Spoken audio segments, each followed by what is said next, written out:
വളരെ സിമ്പിളായിട്ട് നമുക്കിന്നൊരു കാർഡ്ബോർഡ് ബോക്സ് വെച്ചിട്ട് ഒരു ലോങ് ടേബിൾ ഉണ്ടാക്കിയാലോ. ഹെവി വെയിറ്റ് ഒന്നും വെക്കാൻ പറ്റില്ലെങ്കിൽ നമുക്ക് ഈ ഒരു ടേബിളിനെ കുട്ടികളുടെ സ്റ്റഡി ടേബിളാക്കാനോ ഒരു ഡെക്കറേറ്റീവ് ടേബിളാക്കാനോ അല്ലെങ്കിൽ അവർക്ക് ഗെയിമൊക്കെ കളിക്കാൻ പറ്റുന്ന ഒരു ടേബിളൊക്കെ ആക്കി മാറ്റാൻ കഴിയും.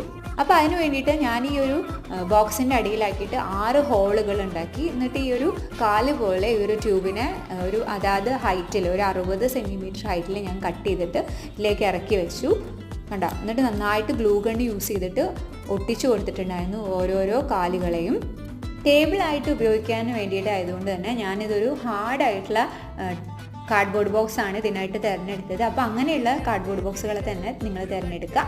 അതിനുശേഷം ഈ ഒരു രൂപം നമുക്കൊന്ന് മാറ്റണ്ടേ, അതിന് വേണ്ടിയിട്ട് ഞാൻ വുഡൻ പാറ്റേണുള്ള ഒരു സെൽഫ് അഡ്ഹസീവ് ടേപ്പ് ഇതിൻ്റെ മുകളിലൊന്ന് ഒട്ടിച്ചു കൊടുത്തിട്ടുണ്ട്. അപ്പോൾ ഇതുപോലെയുള്ള നല്ല നല്ല ക്രാഫ്റ്റ് ഐഡിയയ്ക്ക് വേണ്ടി ചാനലൊന്ന് സബ്സ്ക്രൈബ് ചെയ്യുക. നിങ്ങളുടെ അഭിപ്രായങ്ങൾ എനിക്ക് കമൻസ് ആയിട്ട് അയയ്ക്കുക.